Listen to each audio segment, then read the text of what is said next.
There is a place in Teyvat that doesn't appear on any map. No path leads to it. No traveler stumbles upon it by accident. And yet, it exists, not as a kingdom, not as a domain, but as something far more deliberate. A gathering, a table, and around that table sit witches. The Hexenzirkel is often described in the simplest way possible. A group of powerful women, mages, scholars, creators, observers. They meet occasionally. They drink tea. They talk. That's the version of the story most people hear. It sounds almost harmless, almost comforting, like something out of a fairy tale that has already ended. But the more you look at it, the less that description holds. Because nothing about the Hexenzirkel behaves the way it should. Not their members, not their history, not even their purpose. Start with something simple. Time. For most beings in Teyvat, time is a constant force. Even gods are shaped by it, eroded, changed, eventually replaced. But the Hexenzirkel doesn't move with time. It collects across it. Some of its members are ancient, beings who have lived long enough to witness entire civilizations collapse into memory. Others are human, mortal, bound to lifespans that should make their presence in such a group temporary at best. And yet, they sit at the same table, not as successors, not as replacements, but as equals. That shouldn't be possible. Not in a world like Teyvat. Not unless the rules that define existence don't fully apply here. And that raises the first question. Not about who they are, but about what kind of place allows something like this to exist. Because the Hexenzirkel doesn't just gather anywhere. Their meetings don't happen in cities or nations or domains tied to any archon. They take place elsewhere, in locations that feel disconnected, isolated, almost like they exist outside the normal structure of the world. And when they gather, they don't act like rulers. They don't act like warriors. They don't even act like gods. They talk. They observe. They write. Sometimes, they create worlds. That detail tends to slip by unnoticed, because it's often framed as whimsical, harmless, even.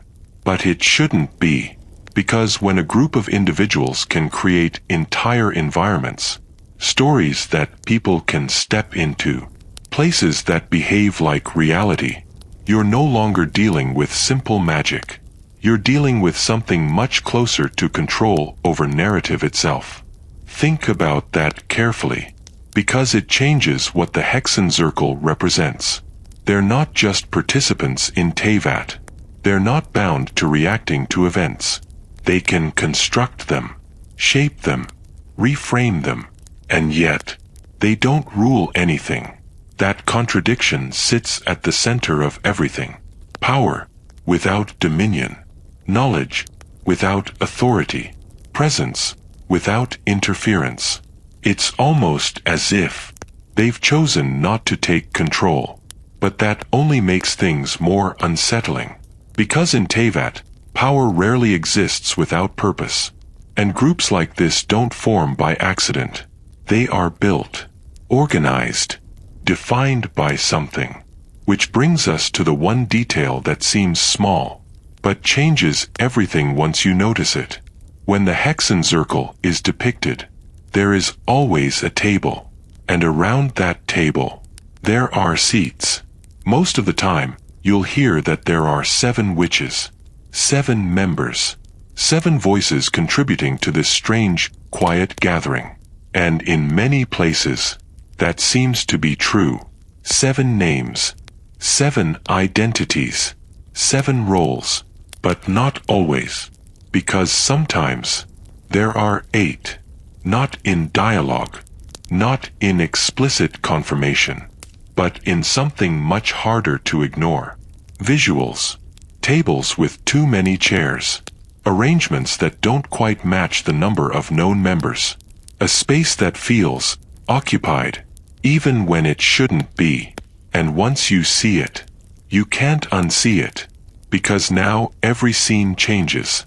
Every meeting feels slightly off. Every interaction carries a subtle absence, like something is missing, or worse, like something is there, but hasn't been acknowledged. And this is where the Hexenzirkel stops being just a collection of characters, and starts becoming something else. A structure, a pattern, a system that might not be complete. But before we can understand what's missing, we need to understand what's already there. Because each witch is not just a person, not just a personality or a role, but a piece of something larger. And if you follow those pieces carefully, they don't just tell you who these witches are. They start to tell you what the Hexenzirkel was meant to be. And to begin that, we have to start with the one who sits closest to the edge of everything. The one who doesn't just exist within Teyvat, but stands at its borders. Because if there is anyone in this group who understands where this world ends, it would be her. There are many ways to describe Alice. Most people choose the easiest one. Please, Mother. It's simple, recognizable, and completely insufficient. Because Alice is not just a parent. She's not just an adventurer. And she's definitely not just a chaotic presence wandering through Teyvat leaving explosions behind. Alice operates at a level that very few characters even approach. Not in terms of raw power, but in terms of position. In Nod Cry, we learn something about her that reframes everything. She is responsible for protecting the borders of Teyvat. At first glance, that might sound like a defensive role, like guarding a nation's edge, keeping threats out.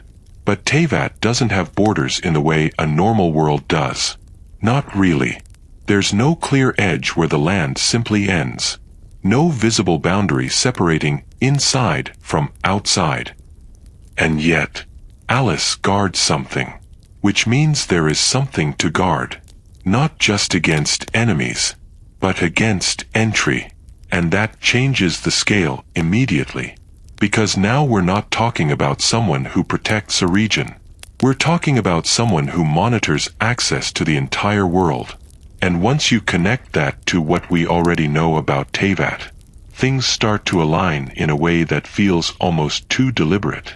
Because beings have entered this world before. Not through natural means, but from somewhere else entirely.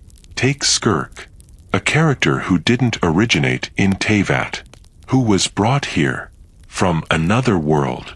And when that happened, it wasn't random. It wasn't chaotic.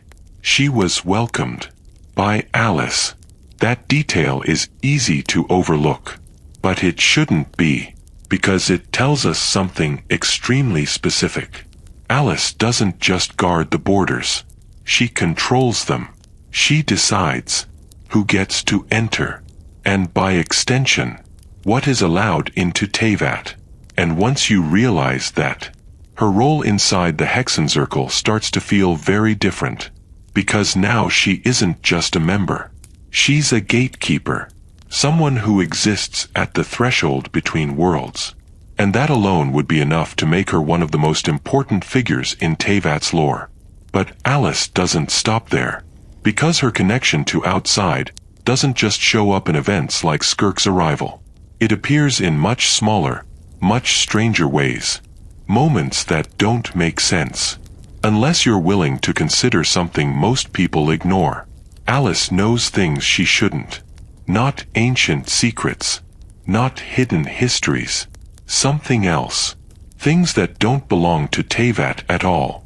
She references ideas that feel out of place. Talks about concepts that don't exist within the world's established logic. Even breaks the boundary between the story and the one observing it. Adjusting the camera.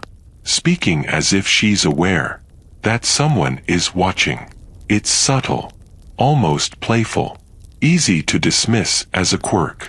But when you place it next to everything else, it stops feeling like a joke, and starts feeling like awareness, not just of Teyvat, but of something beyond it. And that brings us to a possibility that becomes harder to ignore the longer you think about it. Alice doesn't just guard the borders of Teyvat. She understands what exists outside them. And if that's true, then her role in the Hexenzirkel might not just be about participation. It might be about control. Because if the Hexenzirkel is a system, and if that system interacts with worlds, stories, and realities beyond Teyvat, then someone needs to regulate that interaction. Someone needs to decide what comes in, what stays out, and what is allowed to exist at all.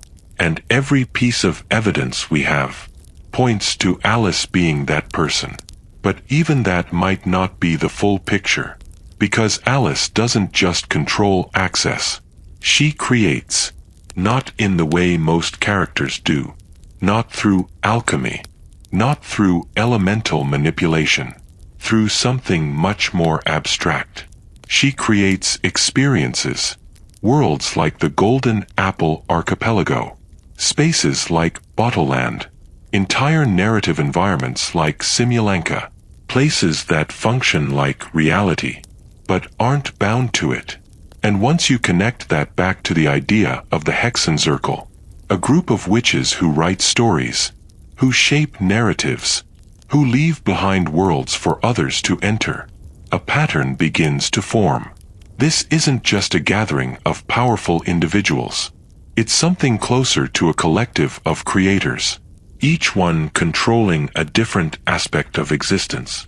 Borders, fate, memory, life, stories, worlds. And if that's true, then the Hexenzirkel isn't just observing Teyvat. It's interacting with it, at a level most beings never even perceive. But even within that structure, Alice stands apart, because while the others seem to work within systems, she stands at the edge of them, watching, deciding, allowing. And if there is something missing from the Hexenzirkel, if there is a piece of the system that hasn't been revealed yet, then Alice would be one of the few who already knows. Which means the question isn't just, what is the Hexenzirkel, but what is Alice preparing it for? And if Alice stands at the edge of the world, then the next witch stands somewhere even stranger, not at the boundary, but at the thread that runs through everything. She reads it. There's a difference, a subtle one, but in a world like Teyvat, it matters more than almost anything else, because when most people think about prophecy, they imagine certainty, a fixed outcome, a future that is already decided. But that's not what Barbeloth does. She doesn't declare what will happen. She interprets what already exists, and that distinction changes everything. Barbeloth is a hydromancer, a reader of stars, someone who looks into something as distant and unchanging as the sky, and extracts meaning from it. But stars in Teyvat are not just lights. They are records, markers, possibly even instructions. Which means when Barbeloth looks into them, she's not predicting the future. She's reading a script. And yet, that script is not as absolute as it should be. Because if it were, there would be no need for interpretation. Think about how Barbeloth actually operates. She doesn't just observe the stars and announce what they say. She interprets them, explains them, translates something abstract into something understandable. Which means the fate she reads is not perfectly clear, and that creates a gap, a space between what is written and what is understood. That gap is where everything changes. Because if fate requires interpretation, then it is not absolute. It can be misunderstood, misread, even altered, not by rewriting the stars themselves, but by changing how their meaning is applied. And that's where Barbeloth becomes far more important than she initially appears. Because she doesn't just observe fate, she shapes how others perceive it. And in a world where perception often becomes reality, that's a form of control. There's an object associated with Barbeloth that reveals this perfectly. Her scryglass. It doesn't simply show the future. It shows something much more specific. What the recipient needs to see. Not what is objectively there. Not what is guaranteed to happen. What is necessary. And that raises a question that feels almost too obvious once you think about it. Who decides what is needed?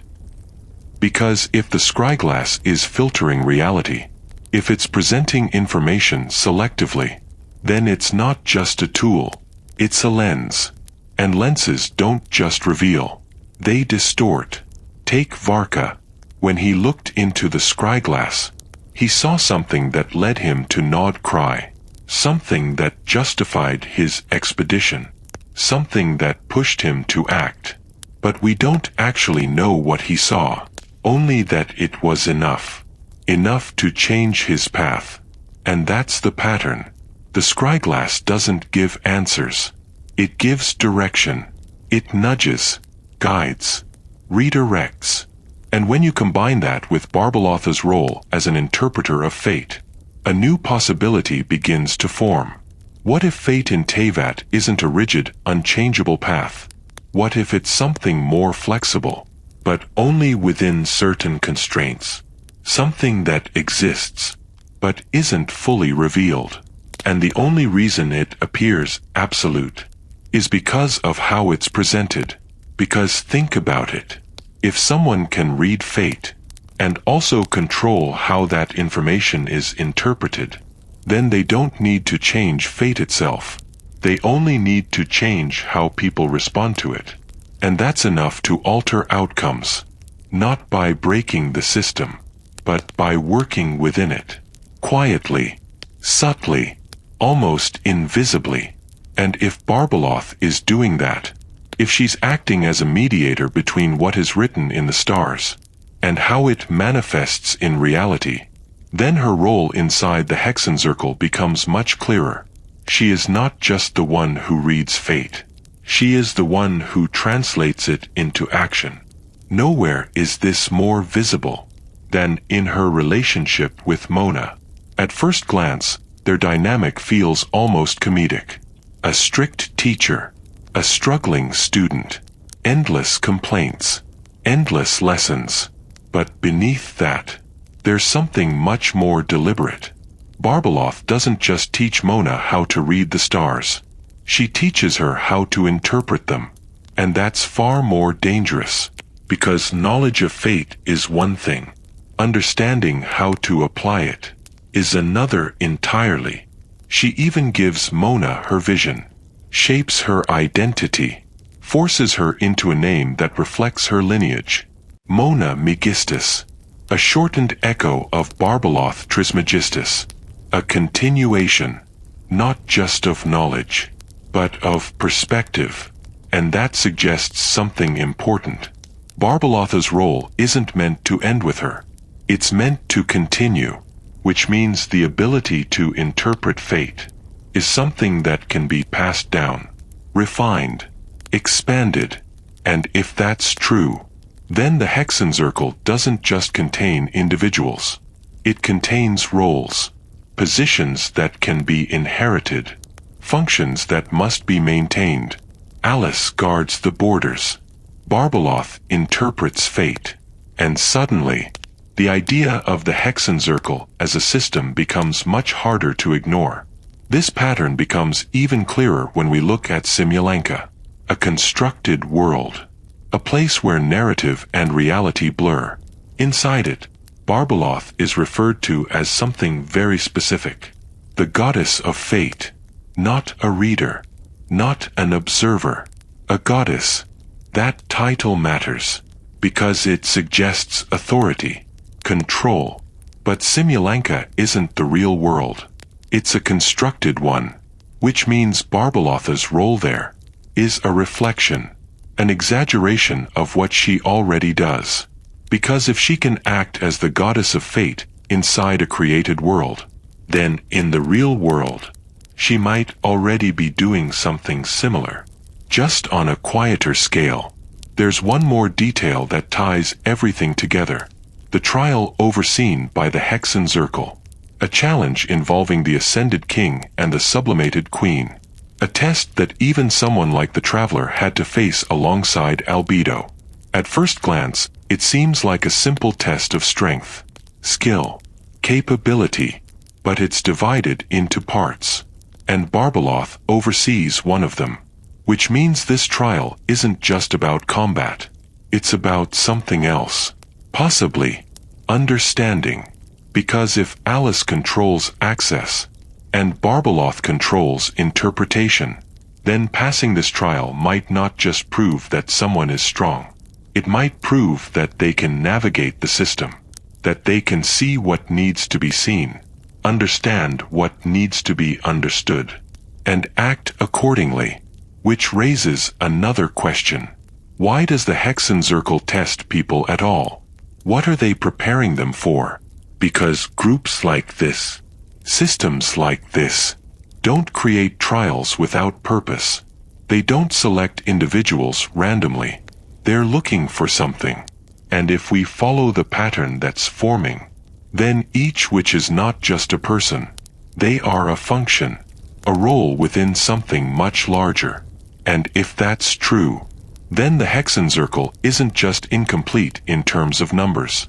It might be incomplete in terms of structure, missing a role, a function, a piece of the system that hasn't been revealed yet. And if that piece exists, then the question becomes, what happens when it's finally filled?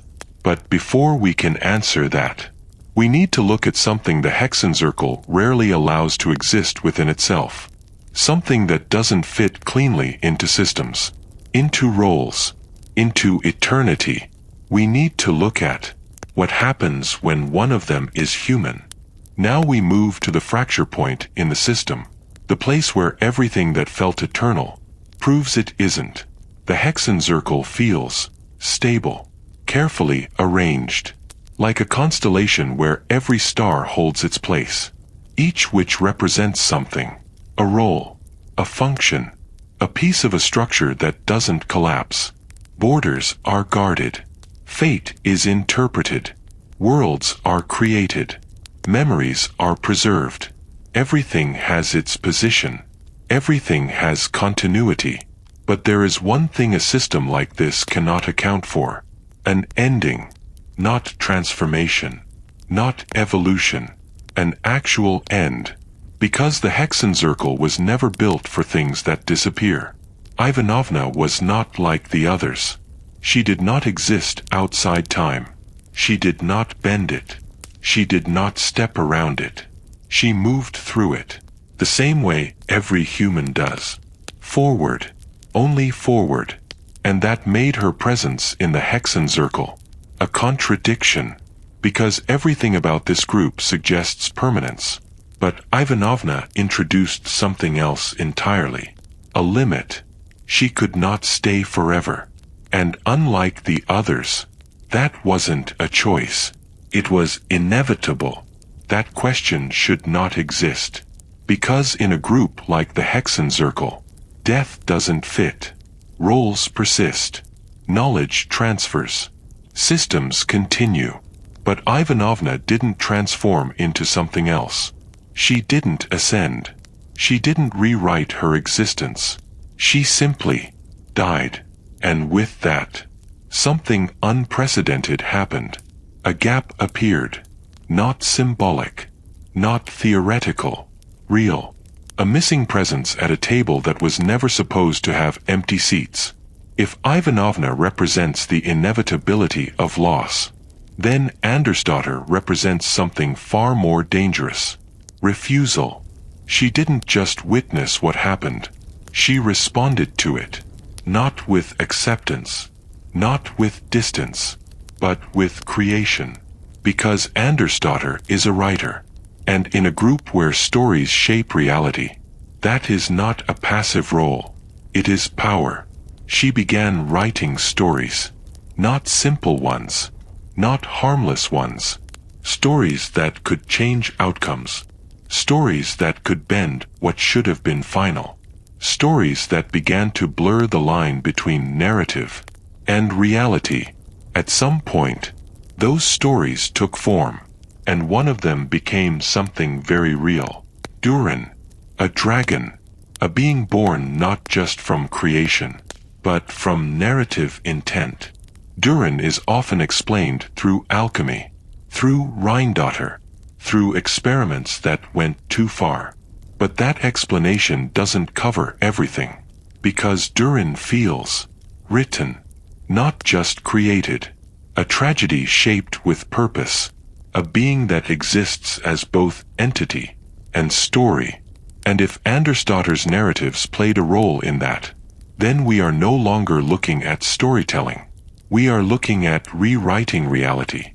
Ivanovna's death created a problem, not just emotional, structural, because if one member can disappear completely, then the system is not stable.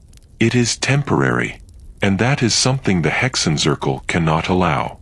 So instead of accepting death, someone tried to work around it, not by reversing it directly, not by bringing Ivanovna back, but by creating something that shouldn't have been possible. A story that continues where reality ends. A being that exists because it was written into existence. Durin may not be Ivanovna, but he represents something much more unsettling. Proof that endings can be resisted. Not cleanly, not safely, but forcefully. The emotional core of the Hexenzirkel.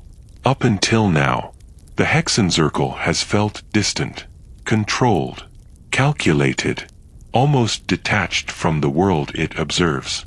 But Ivanovna changes that, because her existence proves something important. This group is not immune to loss. And Andersdottir proves something even more dangerous. They are not willing to accept it.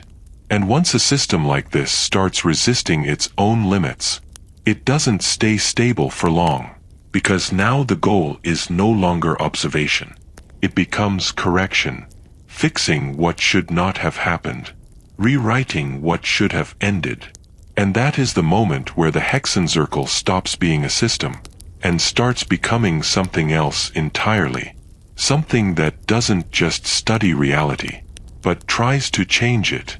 And if that process continues, if stories keep becoming real, if endings keep being challenged, then the line between what is written and what is real will eventually disappear. Now we step into something even less stable than fate. Something that should have been reliable. Something that should have preserved truth, but doesn't. In Teyvat, memory is not just a personal thing.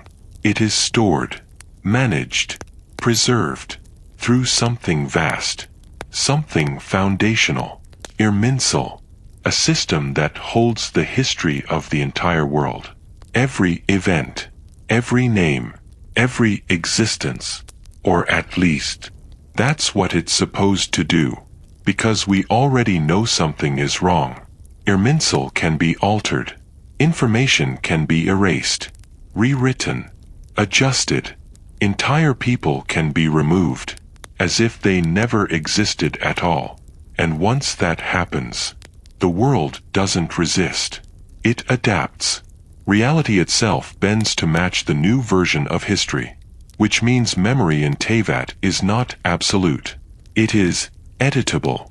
And that's where Nicole becomes impossible to ignore, because she remembers, not partially, not vaguely, completely, even when Irminsul changes, even when the world forgets.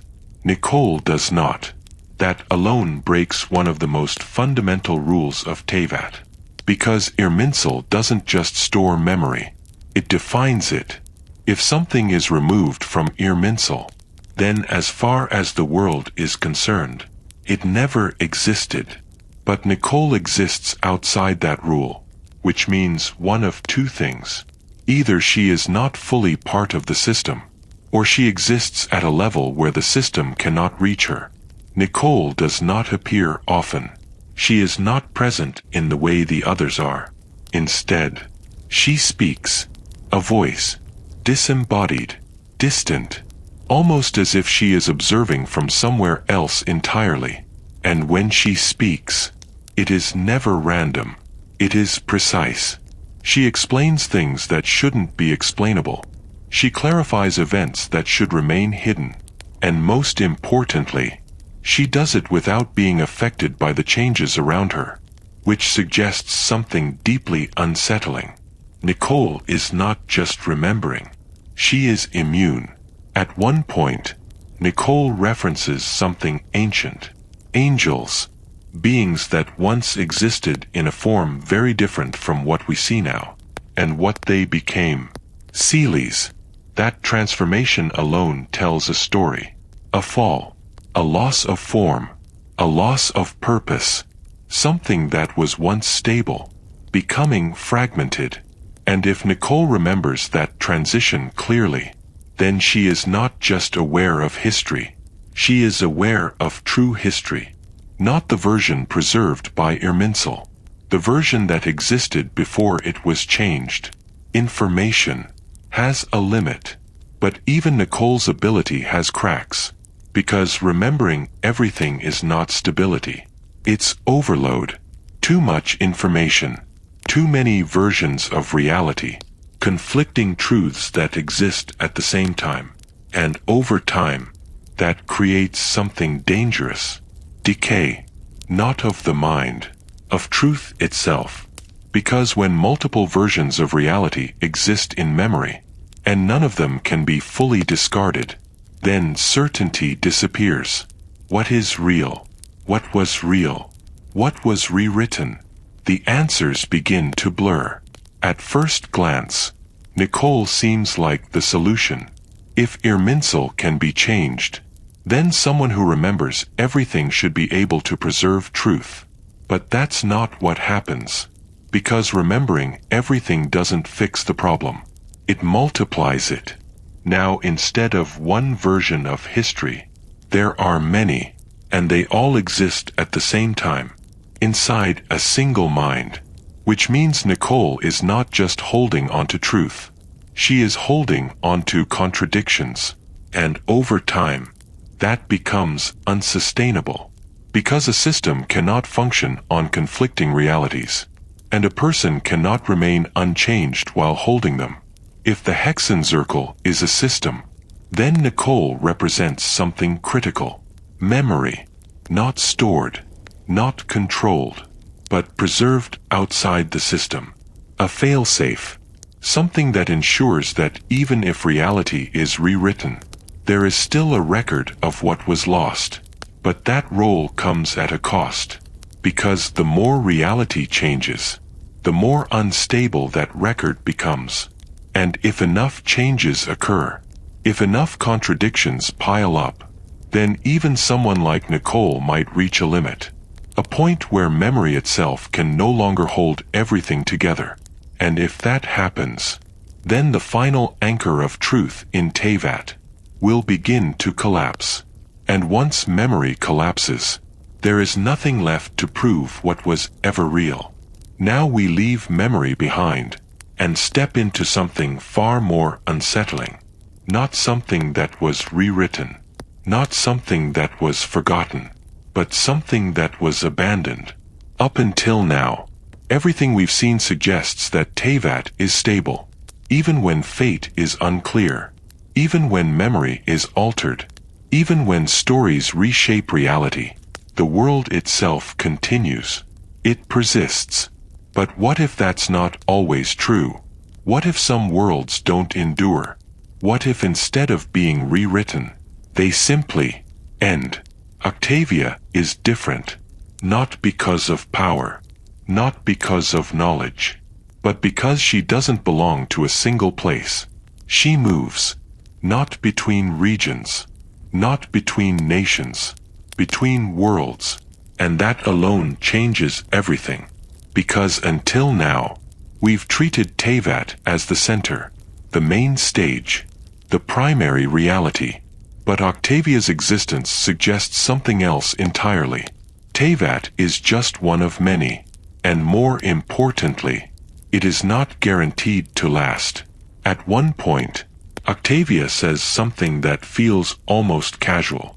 That destruction is following her. Not metaphorically, not symbolically, literally, and that detail is easy to overlook. But it shouldn't be, because if destruction can follow someone across worlds, then it is not tied to a single reality. It is something larger, something that exists between worlds. And that raises a terrifying possibility. Worlds don't just collapse on their own. They can be targeted. Octavia references a place. Miliastra, not a region, not a nation, a world. And it is described in a very specific way. Abandoned, not destroyed in the way we usually imagine. Not erased completely, but left. As if something once lived there, something once functioned, and then it didn't. And instead of fixing it, instead of saving it, it was simply left behind. That question feels impossible at first. Because how do you abandon something that large? A world is not a place you walk away from, unless you have somewhere else to go. And that's the key detail. Octavia didn't stay. She left, which means escape is possible, which means when a world begins to fail, there are those who can move on, and those who cannot. Everything begins to align around a single idea. Teyvat is not unique. It is one instance, one version, one world among many. And just like any system, it can fail, not in small ways, not in contained events, completely. And when that happens, the world is not always repaired. Sometimes, it is replaced, or worse, ignored, left to decay while something new takes its place. If worlds can collapse, if destruction can move between them, if escape is possible, then the Hexenzirkel's role becomes much more significant. Alice guards the borders. Barbeloth interprets fate. Nicole preserves memory. And Octavia, she proves something none of the others can. There is a way out. Not just from situations. Not just from events. From entire realities. And that changes the stakes completely. Because now the question is no longer, what is happening in Teyvat? It becomes, what happens when Teyvat is no longer stable? If one world has already been abandoned, then it can happen again. And if it can happen again, then Teyvat is not safe. Not permanently. Not absolutely. It is just current. And if the Hexenzirkel is aware of that, if they understand that worlds can end, that realities can collapse, then everything they are doing, every role they maintain, every system they uphold, might not be about control. It might be about preparation. Preparing for something that has already happened before. Something that is already moving. Something that Octavia has already seen. And escaped. Now we arrive at the point where the boundary is not observed. Not interpreted. Not escaped. But crossed. Up until now, the Hexenzirkel has interacted with reality in controlled ways. They observe it. Interpret it. Preserve it. Move beyond it. But none of that truly breaks the system. It bends. It stretches. It adapts. But it remains intact. Until someone decides that reality itself is not enough. Rhinedottir does not work within limits. She does not read fate. She does not guard borders. She does not preserve memory. She creates, not illusions, not simulations, life. And that distinction matters more than anything else. because creating life is not the same as shaping reality. It is replacing it. Rhinedottir is responsible for beings that should not exist. Creatures born not from nature, but from intention, and among them, one stands above the rest. Albedo, a human, or at least, something that appears to be one, but was never born, constructed, designed, given purpose, and that alone is enough to cross a boundary that should never be touched. Rhinedottir's work does not exist in isolation. It connects to something deeper, something far more dangerous. The abyss, often described as an opposite, a mirror, a void beneath everything. But that description is incomplete, because the abyss is not just below Teyvat. It is outside it, a different layer of existence, a place where the rules of the world no longer apply. And Rhinedottir did not just study it. She reached into it. She used it. And once that happens, there is no clean way back.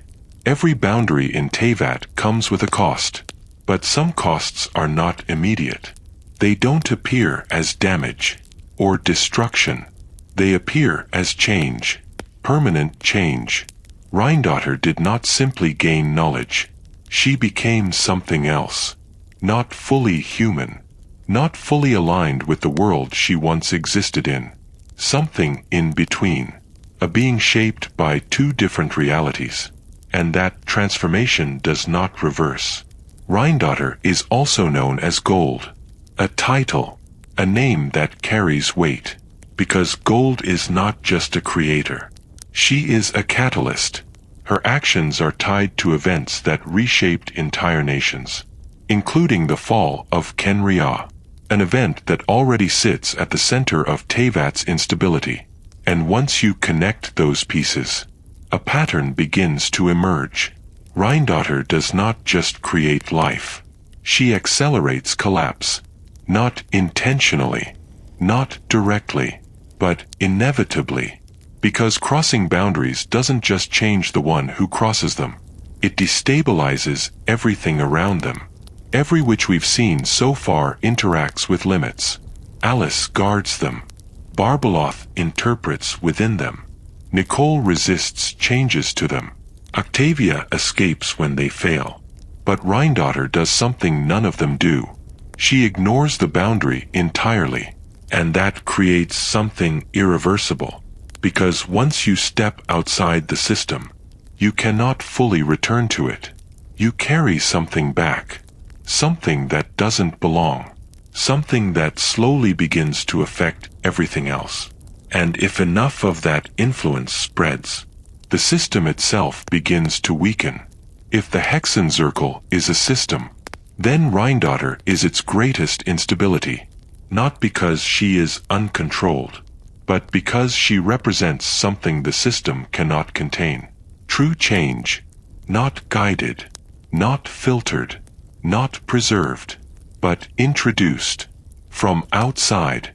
And once that kind of change exists, it cannot be undone. It can only spread. At some point, every system reaches a limit, a point where it can no longer maintain balance. And when that happens, it either adapts or collapses. Rhinedottir may represent that point. The moment where the Hexenzirkel stops being a group that studies reality, and becomes a group that has already gone too far to turn back. Because once life can be created, once the abyss can be touched, once boundaries can be crossed without restriction, then the question is no longer, should this be done? It becomes, what happens now that it already has been?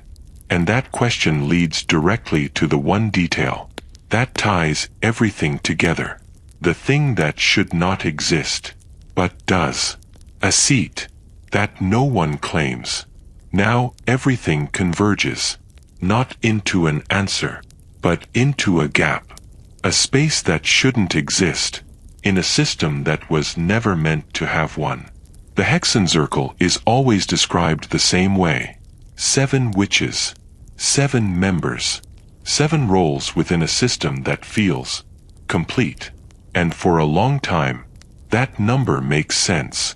Alice, Barbeloth, Rhinedottir, Nicole, Ivanovna, Anders' daughter, Octavia, 7, clean, balanced. But then something starts to feel wrong. Not in dialogue, not in lore descriptions, in the details that aren't explained. Every time the Hexenzirkel is depicted, there is a table, and around that table, there are chairs. That should match the number of members. But they don't. Not always. Sometimes there is one more, an extra seat, placed as if it belongs there. Not added later. Not forgotten. Intended. And that is where the problem begins. Because a system like this does not make mistakes. It does not accidentally create imbalance. If there is an extra chair, then it was meant for someone. What makes it worse is that no one talks about it. Not directly, not indirectly.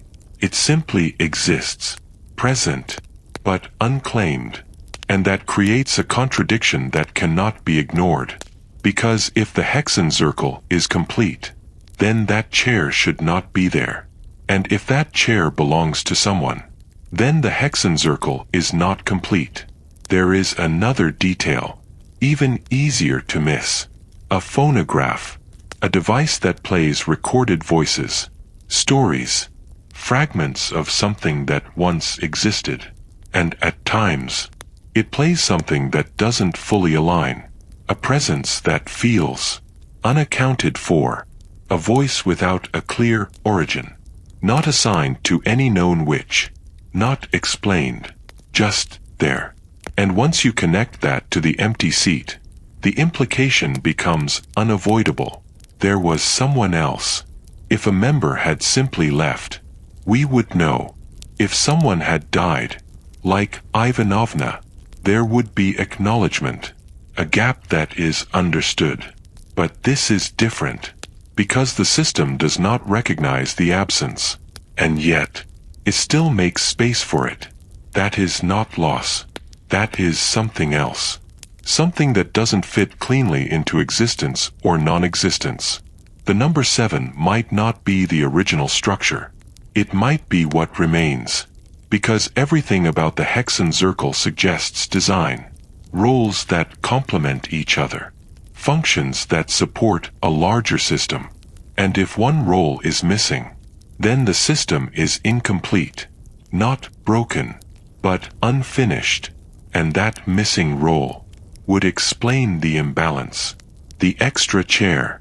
The unexplained voice. The feeling that something is always just slightly off. Up until now, the Hexenzirkel has felt distant. Mysterious, complex, but still understandable. Now, it becomes unsettling, because we are no longer looking at a system we can map. We are looking at something that has a missing piece, and worse, something that might still be trying to fill it. If that chair exists for a reason, then it is waiting, not as decoration, not as a remnant, but as a position. And positions like that do not stay empty forever. Because if the Hexenzirkel is preparing for something, if every role serves a purpose, then the missing one is not optional. It is necessary. And when it is finally filled, the system will not remain the same. It will become complete. Or something else entirely. Who was the 8th witch? And more importantly, who is meant to become her? Because the answer to that question does not lie in the past. It lies in something that hasn't fully happened yet. Something that has only been hinted at. Written down. Almost like a story waiting to be finished. Now we move from absence to something even harder to define. Not a missing person. Not a forgotten name. But something that exists only in fragments. Not every presence in Teyvat is recorded. Some don't appear in Irminsul. Some aren't spoken of directly. Some don't even have names. And yet, they leave traces. Small ones. Easy to ignore. Until you start connecting them. Across different places. Different events. Different stories. A symbol repeats. A butterfly. Not tied to a single character. Not explained as part of a specific narrative. Just there. Subtle. Recurring. And in a world where symbols often carry meaning, that repetition matters. Because patterns like this are rarely accidental. They are intentional echoes. There are stories, scattered across Teyvat, about wishes being granted, not through visions, not through archons, but through something else. Something quieter. A presence that listens and responds, but not without cost. Because these wishes don't behave cleanly. They twist. They reshape outcomes in unexpected ways. They feel less like blessings, and more like something interpreting intent. Almost like a story being rewritten midway. There are fragments of a tale. A story about a witch. But it never fully resolves. It stops. Interrupts itself. Leaves threads unfinished. As if something is missing from it. Or as if it was never meant to be complete. And that incompleteness mirrors something we've already seen. The empty seat. The missing role. The sense that something exists, but has not been fully realized. What if the unnamed witch is not like the others? Not a fixed identity. Not a defined person. But something more fluid. A presence that exists through stories. Through symbols. Through repeated ideas. Something that doesn't need to appear directly, because it manifests indirectly. Through butterflies. Through wishes. Through narratives that don't quite resolve. We've already seen that the Hexenzirkel creates worlds. Narratives that people can enter. Spaces that behave like reality. But what if that process doesn't stop there? What if stories are not just contained environments, but instructions, encoded structures, ways of shaping reality without interacting with it directly? And if that's true, then the unnamed witch might not create worlds in the same way as the others. She might create frameworks, stories that embed themselves into reality, slowly influencing it from within. If this presence is tied to stories, to symbols, to incomplete narratives, then it might not need a physical form. Not immediately, because stories can exist before they are finished, before they are realized, before they become something concrete. And that means this witch might already be part of the system, just not fully manifested. Now everything starts to align. The extra chair, the unexplained voice, the incomplete story, the repeating symbol. They are not separate mysteries. They are fragments of the same thing. Something that is in the process of becoming, not missing, forming. If stories in Teyvat can shape reality, then a story that remains incomplete is a process that hasn't finished. And when it does, it doesn't just conclude, it becomes real. Which means the unnamed which is not just a theory, not just a hidden figure, but something that is still being written. And once that writing ends, the Hexenzirkel will no longer have an empty seat, because the role will finally have something to fill it. If this which is tied to stories, then who is writing her? Because stories do not complete themselves. They are guided, directed, finished. And in a system like the Hexenzirkel, there is only one person who fits that role perfectly. Someone who creates worlds, who understands narratives, who operates at the edge of everything. Someone who doesn't just participate in stories, but finishes them. And now, everything closes in, not with an answer, but with a realization that feels inevitable. Up until now, we've treated stories as separate from reality, contained, controlled, something you can enter and then leave behind. But that assumption no longer holds, because in Teyvat, stories don't just reflect reality, they become it. There is a story, simple on the surface, about a little witch, a character who feels almost too light compared to everything we've seen, too harmless, too disconnected. But that's exactly what makes it dangerous, because the story doesn't behave like fiction. It doesn't stay contained. It doesn't resolve cleanly. It lingers, like something that hasn't finished yet, like something that is still progressing. If you look closely, the structure of this story starts to feel familiar.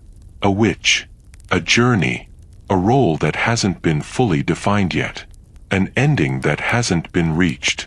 It mirrors something we've already seen, the Hexenzirkel itself. An incomplete system, a missing role, a seat waiting to be filled. And suddenly, the little witch stops feeling like a character and starts feeling like a placeholder. We've already seen what Alice can do. She creates worlds, constructs narratives, builds environments where stories become reality. But more importantly, she finishes them. Simulanka, the Golden Apple Archipelago, Bottle Land. These are not just creations. They are completed narratives. Spaces where a story reaches its conclusion and becomes something tangible. Which means if there is a story that hasn't finished yet, Alice is the one who can complete it. She is a future, not someone who already exists, not someone who has already taken a seat, but someone who is being guided toward it, through narrative, through structure, through a story that is quietly moving forward. And once that story reaches its end, it will not remain a story. It will become reality. Everything points to the same conclusion. The Hexenzirkel is not a finished system. It is waiting for something that has not fully appeared yet, not a missing past member, a future one. The eighth witch is not someone who disappeared. She is someone who has not arrived. Because now the empty seat is not a mystery. It is a destination, a position that someone is meant to reach, a role that is meant to be fulfilled. And everything we've seen, every story, every symbol, every fragment of narrative, has been moving toward that moment. If the little witch becomes real, if the eighth seat is finally filled, then the Hexenzirkel will become complete. And once it is complete, its purpose will finally be realized. Not partially, not gradually, fully. And that is where the real question begins. Because we still don't know what that purpose is, only that everything has been leading toward it. If stories in Teyvat can shape reality, if fate can be interpreted, if memory can be rewritten, if worlds can be abandoned, if boundaries can be crossed, then what exactly is the Hexenzirkel preparing for? Because a system like this, a group with this level of control, this level of awareness, does not exist without a reason. And if the final piece is still being written, then whatever they are preparing for has not happened yet, but it will. And when it does, the story won't just end. It will become something else entirely. Something that can no longer be contained, even by the ones who created it. And that means one thing. We are not just observing the story of the Hexenzirkel. We might be watching it, right before it becomes complete.